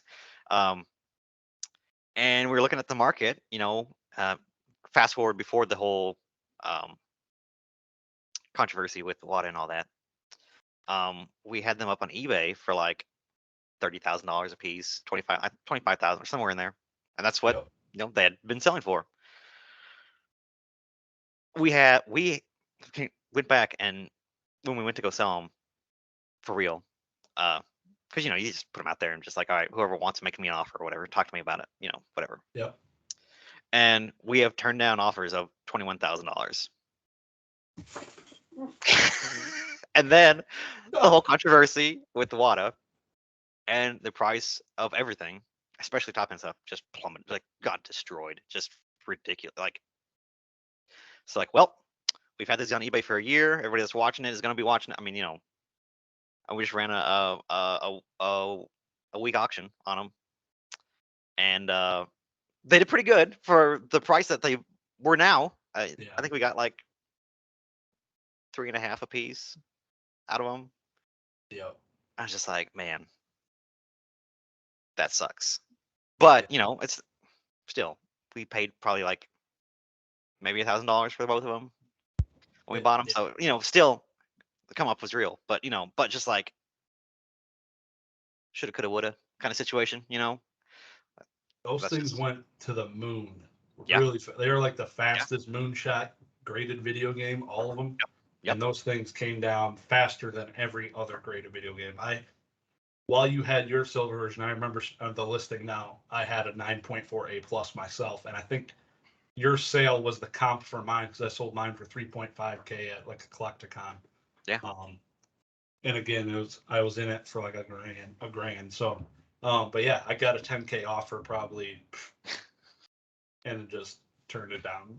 Right? Just You're like, nah, I'm good. yeah, I was like, man, I feel like I can get 11. And I know, right? We're like, I'm just man, he was like, man, if he was said 23, yeah, I'd accept it, but 21, nah, get out of here.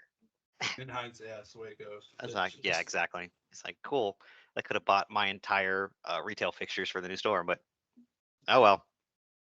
yeah, it's live and learn, I guess, is the way it goes. Well, I mean, and we just don't know. We don't know what the market's going to do, or especially with highly volatile, high volatile companies and highly volatile new markets like that. Yeah, yeah. So you've not dabbled much outside of it? No, I'm done. I mean, I'm good. No, this is my one four. I mean, I might If they if I walk in had again. if I had another good pristine copy coming, I'd probably think about it. Um, but yeah, it Yep. just sucks because I love the way the Wada's cases and things look. I just couldn't send something to VGA. I just don't. You know, I just love the way the Wada stuff looks. I'm Yeah, looking forward to CGC's graded video games, which will I be know, popping right? off here in the That's next year. But that's we'll see what that does and what that shakes up. I it's see most of got your to stuff. be a similar label to their cards and comics. It's got it. Like they can't. I feel like they can't go away from it. But Yeah, we'll see. I see you have mostly Wada stuff. Is all that stuff post uh, controversy, or is it stuff that you're into for a little bit? I graded all of these Oh, okay, so you're good. except for the ice hockey. I bought that on. That was the first when I first learned to graded video games. I was on Heritage Yeah, and bought that for $1,000, and it's that game stayed pretty level. It's 9.48 plus. And I love ice hockey. yeah, It's probably one of my favorite NES games. yep. So that's these are basically. And then this is a complete in box Mario Yeah. Left Bros. If that was sealed, that'd be twenty Oh, thousand okay. dollars. Okay. Yeah, yeah, yeah.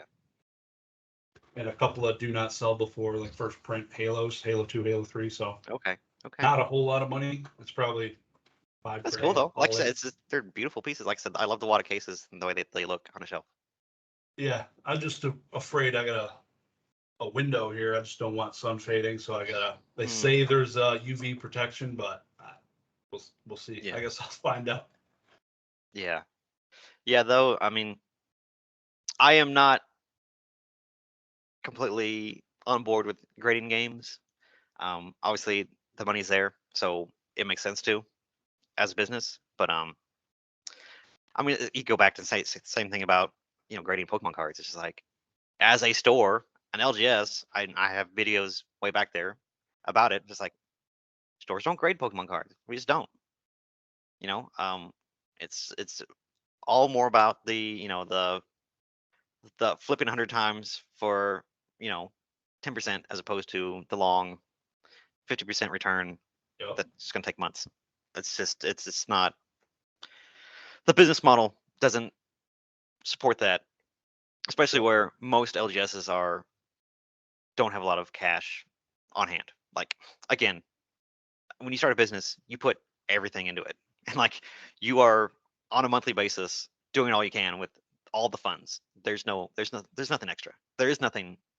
Okay, something really cool comes in, I can do something with it. There's just not. That's not how most small businesses work. Yeah. You're throwing all your money, every profit you get, you put it back in the business just because you're trying to grow and try to get better and more established. So that's the reality is not that I have the time and money to set and let, you know, $500 in a card sit there. I got to get that $500 back and I can do more with it if I have it in my hand and I'm able to flip more of it.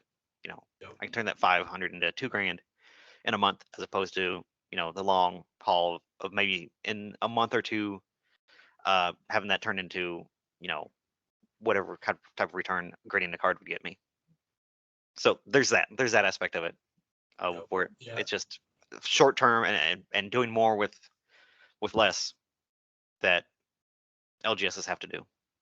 It's just, or small businesses in general have to do. Yeah, it's one of my favorite things when I go to like a new city or something. I travel a decent amount I'm in sales. Yeah, And so going to new cities, LGSs, and looking through their hollow boxes or hollow binders, and because there is gem mint cards sitting in there, they're not hundred pulling those percent, out. They're hundred not pulling percent. them out. So And I say it all the time. Like, say what you want about your LGS and what their prices are on sealed stuff. Go in there for their singles though, because I guarantee you they're sitting on stuff that you can flip and grade. yep, That is absolutely a viable thing because again, like I said, your little mom and pops, hole in the wall, sports stores that maybe carry a couple Pokemon cards at the end case or whatever, they definitely have cards in there, and there's a good chance that they have a couple that are worth grading. yep. Yeah. Hopefully, I get a chance. I go to my customer's Ford Motor Company, and I go to Louisville. They got a Louisville truck Yeah, plant down there. yeah. So next time, I haven't been down there since before COVID. So hopefully after soon, I'll be going down there Yo, to let's go. That'd swing be in. awesome. Absolutely. Our warehouse is like right down the road from the truck plant. So Nice. No, that'll be sick. Definitely make it like a Thursday night so I can come in there and clap some cheeks and Pokemon. But hey, maybe we'll get there. yeah, exactly. Um, yeah. What about your MetaZoo? So I Oh shoot, that's a harsh transition. Okay. Um, yeah. I didn't order any wilderness to carry in the store. I didn't. Um, I have not been too happy with how things have been with Crypto Nation 2. I'm still sitting on a good portion of what I bought. Um, I didn't get theme decks until like a month ago of Crypto Nation 2, so I'm sitting on those, and it's just like what I've always said this about MetaZoo. It has to justify being in my store. It has to make sense. I'm not just going to carry something because the potential of what might be down the road or yeah, getting like investing. Yeah, I don't. I've been burned too many times on other games. I've been because I've bought into uh Vanguard and Argent Saga and all these games that have come and gone and seen these waves of popularity, and I've been holding the bag too many times, and I'm just not going to do it. And that's why MetaZoo is going to see and has continued to see resistance from LGSs picking it up because it's we look at it and it's just another one of those games. And you can say all you want from an internal aspect of, yeah, it's in Walmarts and Targets and all that, and it's sitting on the shelves at these Walmarts and Targets. I don't know if you've been to a card section. I No tried, Pokemon, but I haven't no seen Pokemon, MetaZoo. no Yu-Gi-Oh, but they got that MetaZoo on the shelf. I'm just like, okay, geez, man. So where's the growth of people once it got in the big box stores? I haven't seen it. I haven't seen it Yeah, locally, and I haven't seen it nationally because look at the prices. So gotta get in front of the kids. Commercials or TV show and yeah, I mean spin-off, this. something. Yeah, I mean until that point, this is how it's gonna be. It Yeah, just has to be. I'm not gonna buy cases and cases of stuff and have it sit in my warehouse. I can do that with Pokemon because I feel, and that's a tested product. I will buy cases and cases of Pokemon with the expectation to sit on it. I'm not going to do it with Metazoo. yeah, That's I just, respect I'm not going to that. do it again. I got Argent Saga boxes still in the back. I got Dragon Ball Super packs that I have that I haven't been able to sell. I'm sitting on too much as it is. I'm good. I don't Yeah, want another product like that. my relationship with MetaZoo is nothing much at all. I've profited off a couple promo packs here and there. I've done a couple videos way back when they first were starting releasing like set releases, so I would review the pictures and the arts. So I never really bought in. I was thinking about it, never did. Yeah. Um, but is there much playability going on? Is there people requesting like a tournament at your facility, or is there how's that looking? The amount of theme decks that I've sold have all been to my employees. I might have somebody walk in and buy a theme deck or two or a booster box or have a booster box sale online. But as far as like a local scene for it, um, there is not one building. Yeah. and I am signed up for their organized play. So if they start getting promos and stuff out there, we'll see what that does. See if people want to come out and play. I'll definitely, when I get stuff to do it, I'll definitely have a night dedicated to it and have people come in and have a time for them to come in and play. But as of now, with no sort of backing or anything like that or organized play for it, it's there's no players. Yeah. Yep. Yeah. It seems pretty interesting. I read recently on one of the wilderness cards, it said something about there's the fourth element, the fourth wall. Yeah. And one of the cards was requiring somebody who had heard somebody else fart. Yeah. Their player gets a 10-point boost on their attack, which yeah. is it's crazy. Like just I couldn't imagine being in a 1,000 person room at a convention and like just that. Just be like somebody fart, please. Yeah, exactly. Like, so I can win this game. I just need somebody to fart. That's all I need. It's just like that's waiting for Jimmy next to you. You're like, all right, dude, you got to rip one. All right here. I Yeah. got a game shot here. I'm waiting for this. I didn't eat Taco Bell today. I messed up. Yeah. And if the guy across you doesn't hear it, like then what? Like it's he said. Yeah. Now, I do. I can appreciate the fourth wall elements that are not so crazy. The things like because they were talking about with organized play having like a themed night or something that is okay. These are like the parameters for this tournament. Maybe you have like a I don't know like a tropical theme thing, and then it's like okay, we're gonna act as if there's active volcanoes within whatever amount of time. And I think there's a card that says something about volcanoes or whatever. So it'll affect, and people will be able to build their decks around that type element, something like that. That is interesting to me because that is encouraging deck building and playtesting and stuff like that. That is a huge aspect of and good way to get people to try different stuff and build different decks and build and change the meta so it doesn't get stale. Which standard anything, the format can get stale when you have to wait 3 or 4 months for things to change. So that is kind of interesting to me. That kind of aspect and the ability just to do that is very cool to me and appeals as an LGS to be able to do that is neat. Yeah. So I will say that that's kind of cool, but it's only cool if people play it. That's the thing is people have to be willing to be a part of that and build their decks to that kind of caliber and put in the effort. Again, effort. Meh. Can I rely on people that have the effort, put out the effort to do that stuff? That's what matters. Yep. Yep. Yeah, it's it'll be interesting to see how they do. It'll be this will be a year for them to do something. So hopefully yeah, because we've seen they talk about these fake test print stuff and sample cards. People have been talking about that and how those have been floating around. Again, also sucks because I have sample cards that I just haven't put up on eBay yet. So cool, appreciate that because I'm probably gonna lose money on that now. It's just like the shock factor or the newness factor of MetaZoo is going to diminish, and the investability is going to diminish. Yeah. So the only thing they're gonna have to fall back on is the TCG as a game. That's the only thing that's gonna keep this going into year 2, 3, 4. We'll see what happens. We'll have to see if they can get it going. Because all this stuff is really neat and fun, and all these NFT stonks and all that stuff is neat to get something off the ground and get people interested from that aspect.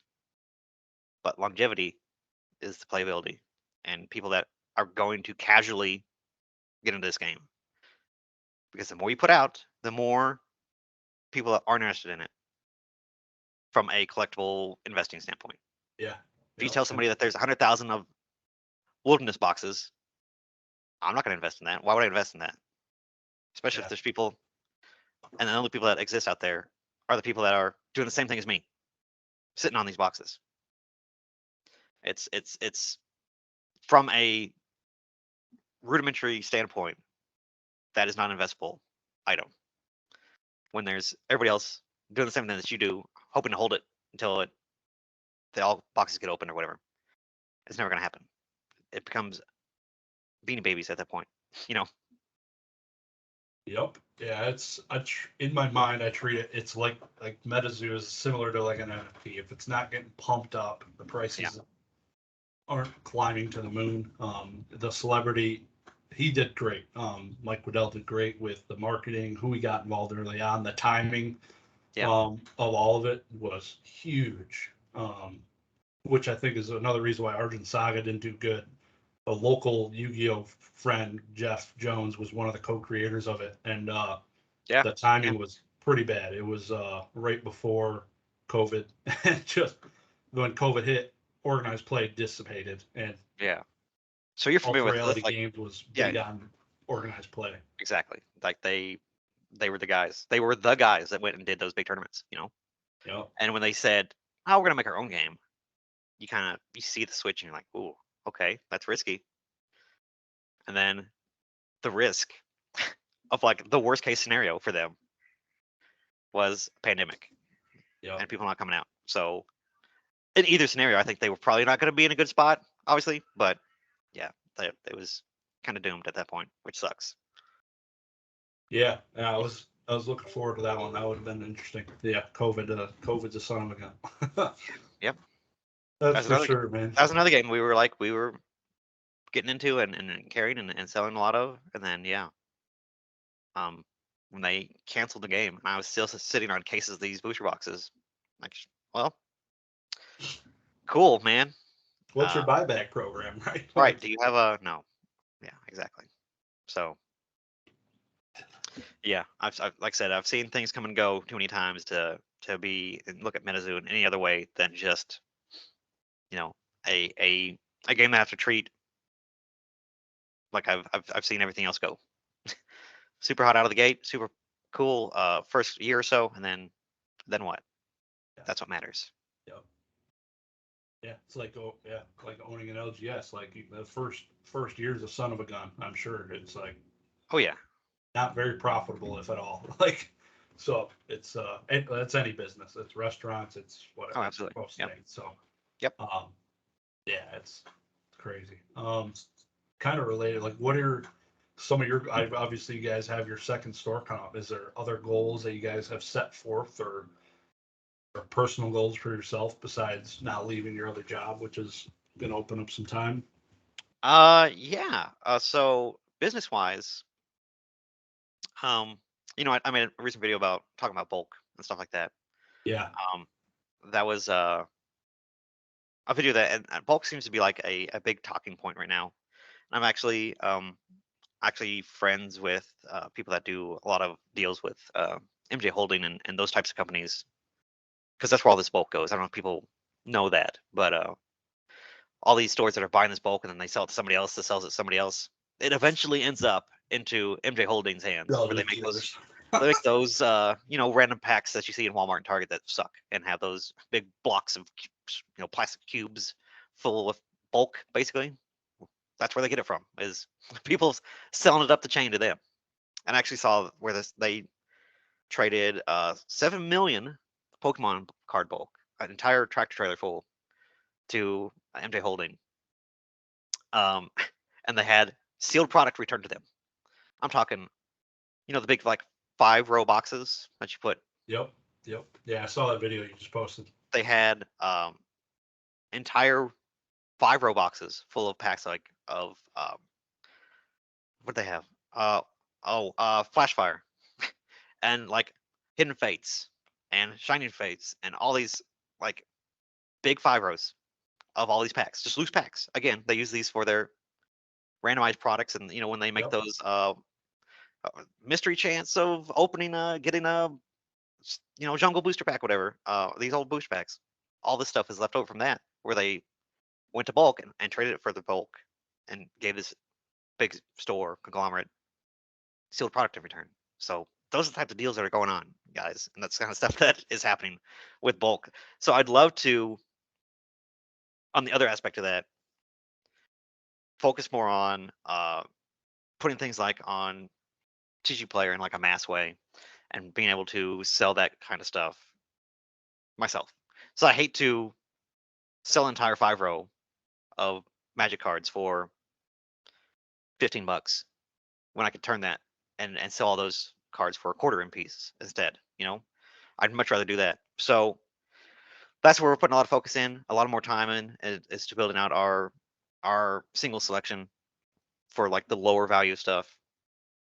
So that's gonna be a big focus. We're gonna do a lot more with TCG Player and kind of do a crossing our selection of singles offering on TCG Player, or maybe exclusively going to just TCG Player and having they have like a pro, what they call a pro seller, of way of doing like kiosks in store where you can like basically browse your selection of stuff on TCG Player for Yeah. in store. So we have so that's the kind of thing we're looking into and doing something like that, and really focusing more on kind of just like the mass of like, yeah, small price, but more volume wise types of sales. So that's what we're hoping to do as we kind of build out the second store and see where we do and what we do with that. So Yeah. um Yeah, the TCG Player. I got a friend. He's one of the directors of IT at TCG Player in Georgia, oh, and okay. Yeah. I saw recently it's been happening in the last year. The kiosk type thing that's going to be at LGSs everywhere is what they're pushing. So is there like a dedicated sales guy that's actually gone to you and said, "Hey, we have this happening. Like this is the functionality," or is it more just on the LGSs kind of to dig into it and research? Well, there's been a war going on between a couple of different platforms. Of course, you have TCG Player on one side, and they've been kind of building this suite of tools where they have like a camera scanner that allows you to automatically pick up on things, Yep. what they, what set it's from and stuff like that. It's getting very accurate and very fast to go through stuff. Like, I don't need somebody that knows the game to be able to put a card down and just be like, okay, boop, boop, boop, boop, and keep going. So they have that kind of suite with the kiosk and everything that they have, and then we have what we're with now is Binder, which is owned and got bought by Channel Fireball. So we have Channel Fireball and TCG Player, who were supposed to be working together back when Binder was Binder, and use and have cross sales on TCG Player. That got separated because now TCG Player is going to the more point of sale in store things, and that's what Binder is doing currently. So they split, and falling out happened. So Channel Fireball got with them. So Channel Fireball is doing Binder stuff, and then TCG Player is coming down and doing LGS level stuff. It's very, the sides and the line in the sand has been drawn, Yeah. and I'm not loyal to either one. I'm standing on the line, and I'm going, who's going to serve me better? Where can Yeah. I make the most money? Who's gonna? I have all this stuff to sell.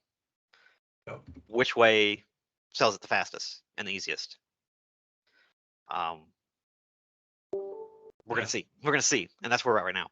And Yeah. that's a big boy decision. That's a high level decision to say, yeah, I'm gonna take my $200,000 or 200,000 card inventory from this and put it into this. That's a lot of man hours. That's a lot of time. That's a lot of effort.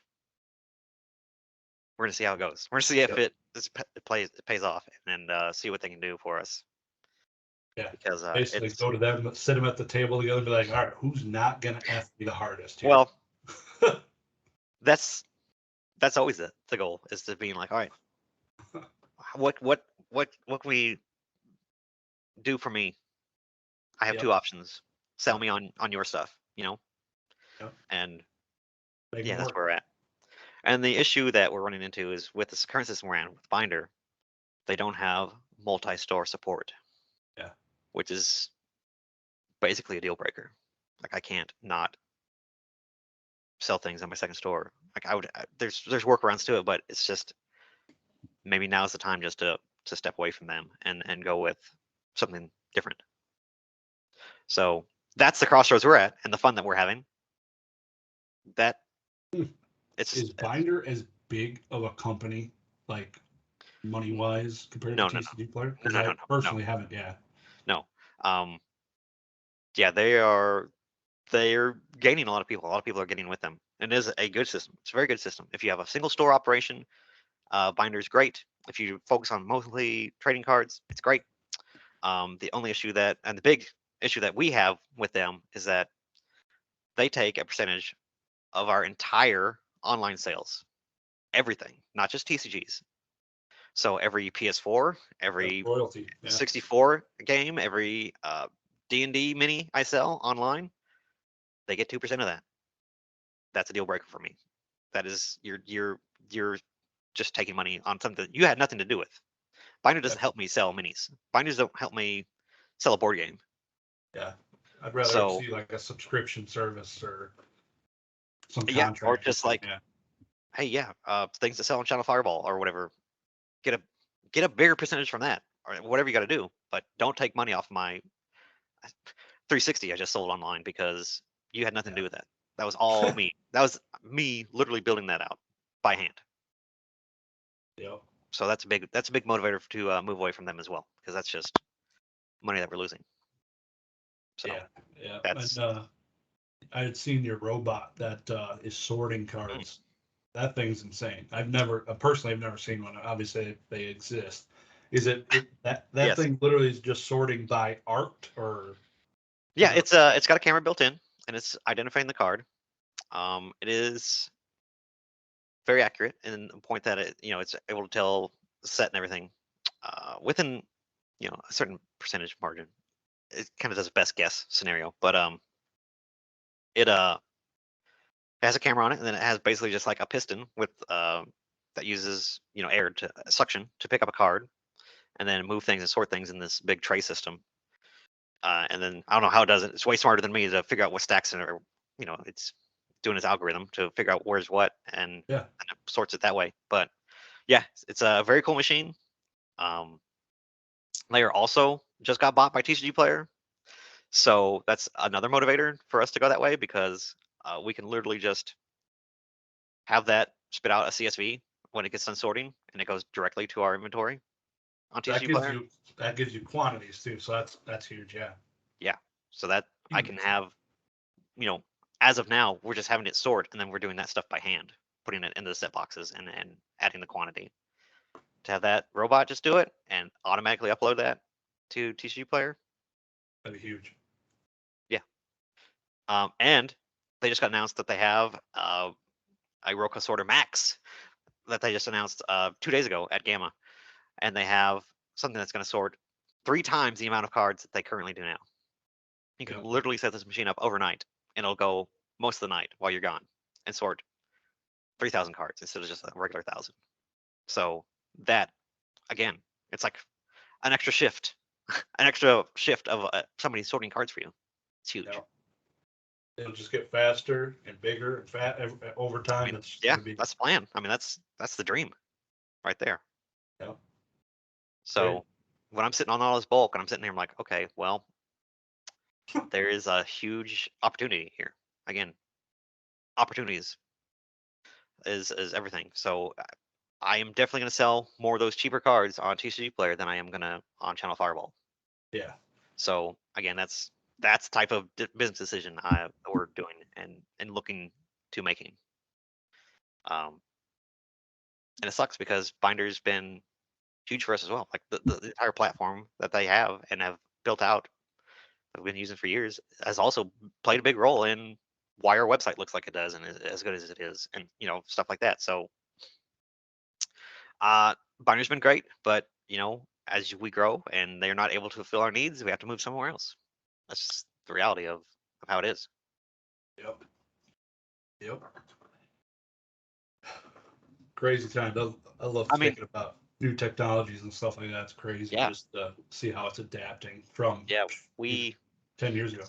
yeah, that robot is something that we invested. Probably we invested in that way before we should have. We did not have the money to sink into that machine. But now that we've had it for, shoot, probably 2 or 3 years at this point. Uh, it's sorted 2 million cards for us, 3 million cards potentially. I don't know how many, but Pays for itself eventually. yeah, when you do it that long, and we've had issues with it. We've replaced probably every damn thing on it, but um, that's yeah, it's been a huge help in establishing what we have currently. Oh yeah.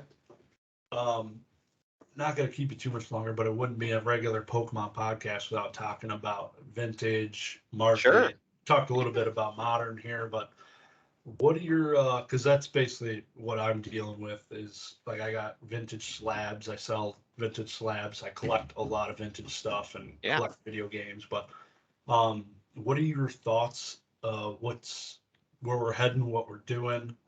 Then I'll kind of play off what you're thinking and Yeah, it seems like that vintage stuff, particularly WotC stuff, is kind of like kind of in a stable and kind of like even growing area. It's very odd to me to see this as like from the raw aspect of where these cards are doing, because we've seen obviously a big run up of being 3 times, 4 times what they were. And of course, naturally, we have to recess yeah, back down to a more reasonable level. You know, nobody should be buying a jungle Kangaskhan for $15. That's just silly. There's so many of this card sitting there. So many of that card sitting at every LGS in the country. yeah, You know, uh, so to see it, kind of mellow out and kind of become even more stable now, I think that's where it needs to be. I still sell a lot of old stuff. I mean, I sell on our website. We sell even moderately played, not gradable stuff. So that's been a good thing and a good thing to see. But there's definitely been there used to be at a point where I would sell 20 of the same card to somebody. yeah. I definitely don't have those types of people coming through my store anymore. I don't have a real estate guy coming in and buying $13,000 in Charizards anymore. That's definitely not a thing that's happening. But obviously, we've got to a point where the market is bigger. I would say potentially maybe twice as big as what it was before. Yeah. That are interested in older stuff. So that has been trying to keep up and stocking and particularly of good stuff. 'Cause of course you sit on again moderately played to heavy and damaged. I got tons of that stuff in inventory still, but you know keeping the good stuff coming in and having that light play and near mint stuff that people want to buy, that's been a chore and a process to try to keep on top of. Because again, these are 25-year-old cards. You Yeah, know, not walking in every day. not in great shape. They're walking in every day. I'm definitely Right. buying like weekly, WotC stuff, but not in good shape. I used to have a big, huge, backlog of this stuff. I don't anymore. It just doesn't exist. We've sold through it all. So, a year and a half into this, getting that type of stuff in front of people and getting that type of product to put out to sell to people that still do want it. There is a market there and people that do want it, but yeah, getting that type of product in and watching this stack of damaged or bent up and terrible Kangaskhan's. I keep using that as an example. Like, what do I do with that stuff now that I have 10, 15, 20 of these? Like, what do we? How do I move those? And there's not really a way to do that. So that's where, from a seller aspect or LGS aspect, that I'm looking at and thinking about vintage stuff in is like, yeah, good stuff, still selling great, but after buying for 7 years, I still have all this old stuff that people just aren't burning through like they used to. Yeah.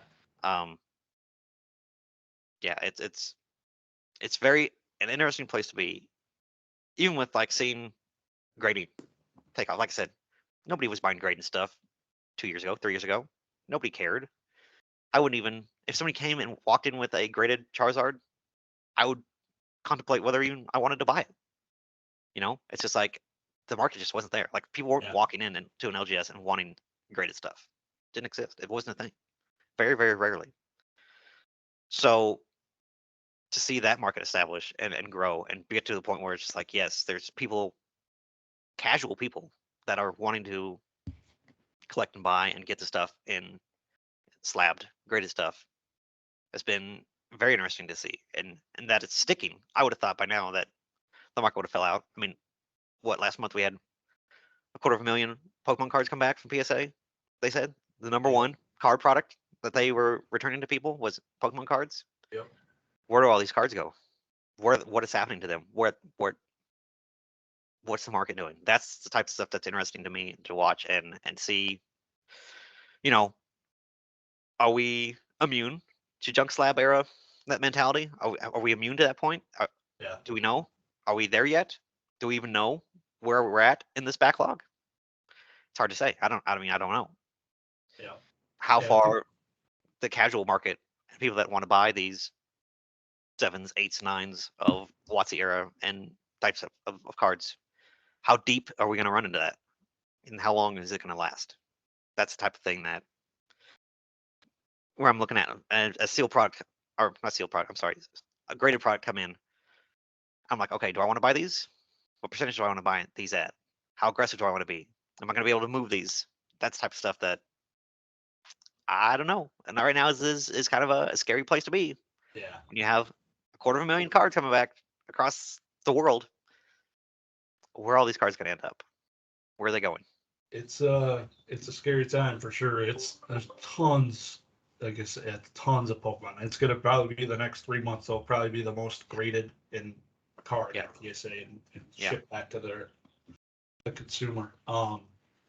Yeah, I don't know what like I saw Danny Phantom did a video recently, kind of looking at TCG player raw prices for like Yeah. base unlimited or something, and Which, some of the which prices are. Go ahead.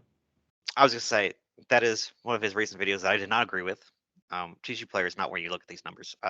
That's just not a real picture of what's going on with the market. I am surprised that he even made a video like that, Yeah, because I don't feel that's accurate. But that's because it was saying like the average was like 25 to $30, and Yeah. which is really high because that's like extremely high. Yeah, you're selling like I don't know. Usually in my late play is probably average 15 to $20 for most of them. Some of them could be closer to 10, like a polygraph or something. But Yeah. so I feel like those prices have stayed pretty steady. And TCG player for vintage is not the place. right. It's never been the market. People want to see those cards in person. They want to see those Yeah. pictures and things like that, because it's a different market from modern. People don't Yeah. care about condition in modern as much. You know, they don't care if it's slightly off center, top to bottom, or anything like that. Whereas vintage, obviously, yes, they care. That's a huge factor. If you ship somebody a card that's off center, and TCG players changing their grading scale to reflect this now, because Yeah. we talked about that. I made a video about that too, where nobody cared about centering. Nobody cared. That wasn't a condition for near mint I know. or light play or anything. Nobody cared. It's But still now, play. now, as that market has changed, and they're trying to obviously capitalize on people buying vintage stuff, that they have to change their rules to reflect and include curling and centering and all those print effects.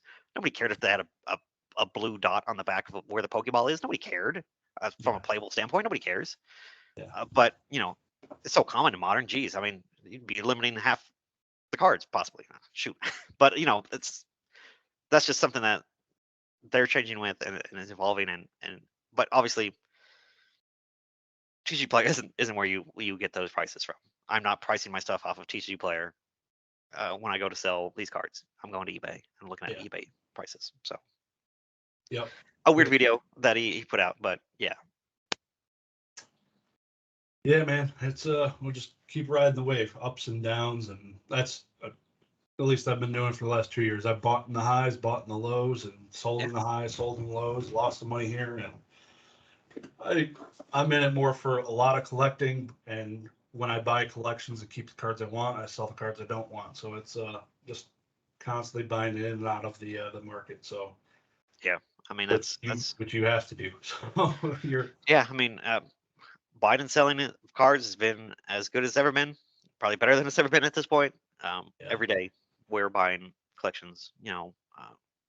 Huge collections sometimes. yeah, And people are still buying and selling just like it is, and it's more risky than ever to be sitting on this stuff.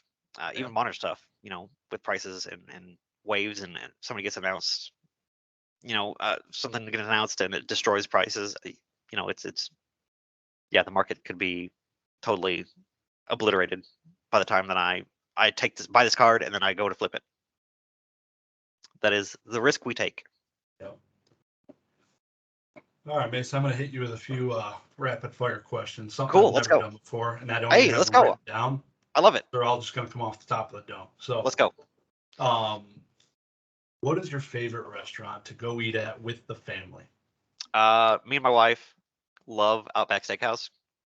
I don't know what it is. I don't know why we chose that of all things, but Bloomin' Onion, um, man. That's where it's Bloomin' at. Onion. We love their cheese fries with that spicy ranch they got. Ooh, man, yeah. So if me and my wife go anywhere, or take the family out to go anywhere, it is Outback Steakhouse. I don't know why. There's just something about it. The one that we have locally is just really, really good. It's I different. hear I hear terrible things, or people saying terrible things, but ours has always been great. So um, Outback Steakhouse is like the chain place that we always go to. What about a dream destination for you and your wife, either to travel or move? Oh, ooh, to move to. That's interesting. I don't know if I'd want to move. Let's go to vacation. Me and my wife, when we moved, me out here, we got to see a lot of the western part of the U.S. and Yep. across moved to like Yellowstone and saw Mount Rushmore and all that stuff. I've never been up north anywhere. I've never been even above like Indy as far as like the eastern part of the U.S. So that's kind of like I have no knowledge of anything uh north of there. So like going somewhere like Niagara Falls, maybe going to New York and seeing what's up in the city, stuff like that. I would love to go and do something like that. Uh, it's just a place I don't have a lot of experience in. Maine, go see Maine, check it out, see how it compares to like the upper West Coast, see how the East Coast looks. That'd be interesting to me. I'm in Michigan, so if you're ever this way, I could give you definitely some recommended spots to Hey, go because okay, it is Michigan's got almost the most coastline in the entire United States. So, it's true. Yeah, yeah, um, absolutely.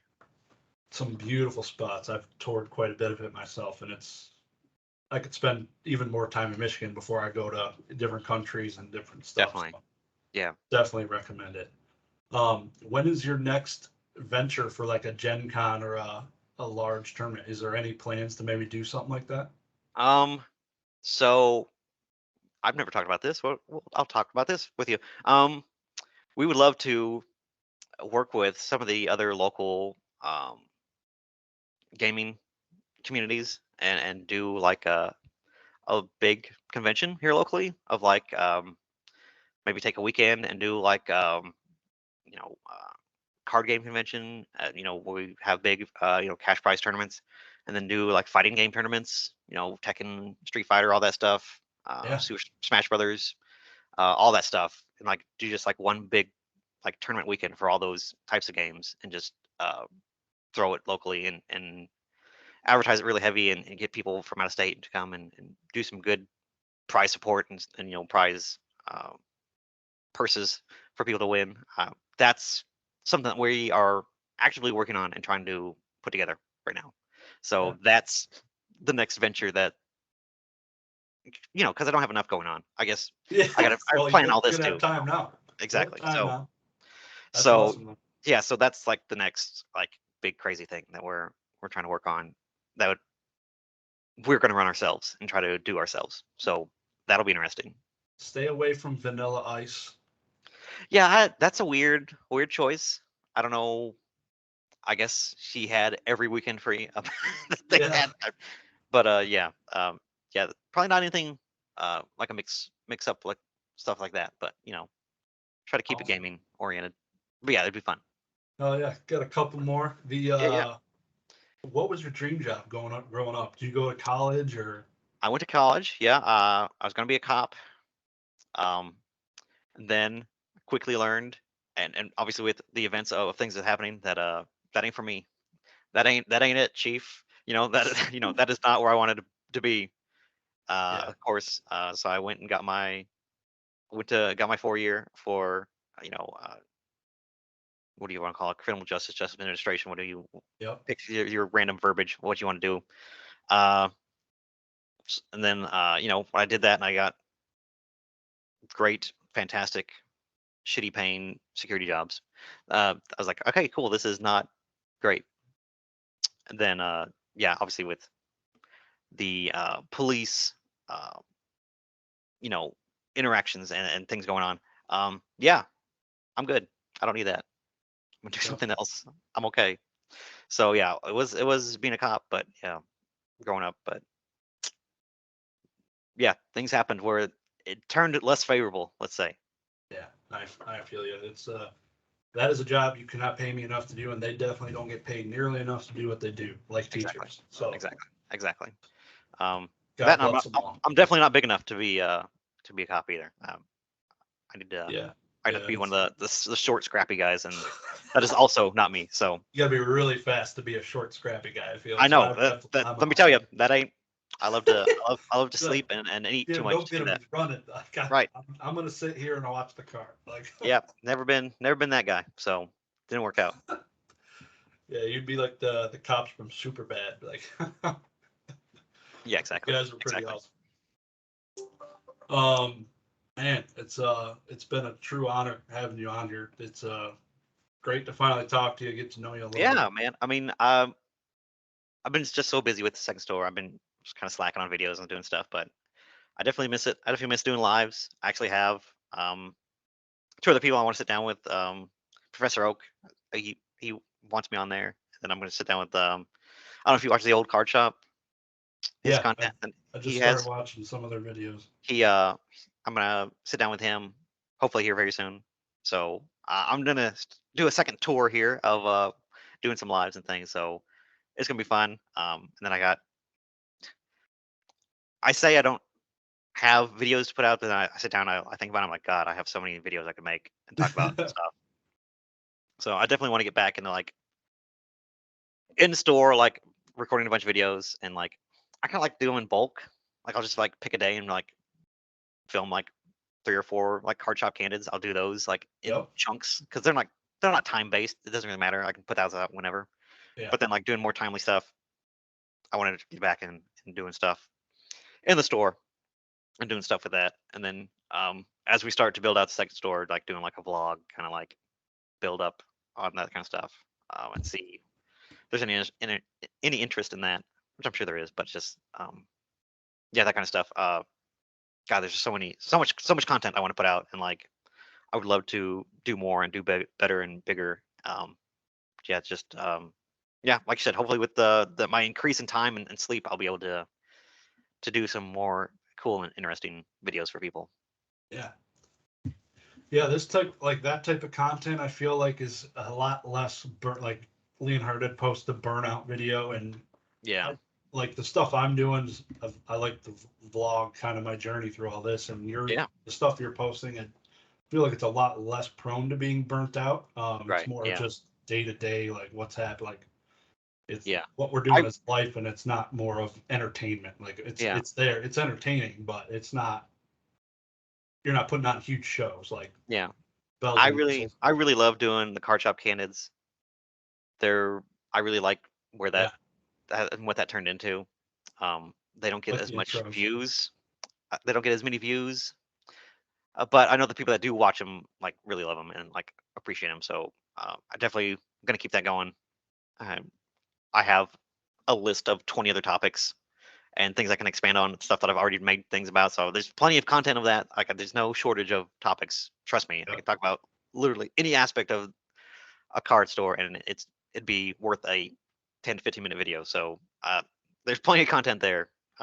It's just like the grind of keeping up with just topics and things and things that people are talking about, and then I kind of miss the boat, and I'm just like, okay, I don't want to make a video about that.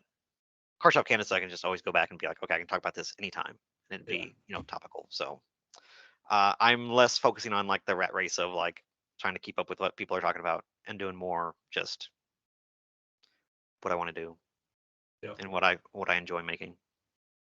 That's it. That's the name of the game, man. People like you, and I know I do myself, so I enjoy your content, and I'll definitely be linking at least your website, Instagram, Facebook. Is there anything else besides those three that you guys work with? Those are the main things. Yeah, just OnlyFans? No. not again, I might have I'm gonna have some free time. Maybe I'll but no, cardinalgaming.com is the place that has all that information as well, and the best place. I have something planned. It's gonna be kind of like it's gonna be perfect because it's almost April Fool's time. There you go. So let's just say I have a line of products that is on their way, kind of merch, kind of like things, and I'm gonna see how people take that kind of stuff. Oh yeah. Maybe I don't want to spoil it. I'm sorry. Yeah. I want to save it. I want to save it. Save it. If people think hard enough, they might be able to figure it out. But yeah. All right, man. Well, I'll let you get to it. Enjoy your day and not take up too much of your time. No, I know the hey, I wife's gonna appreciate want you to you. do some stuff around the house.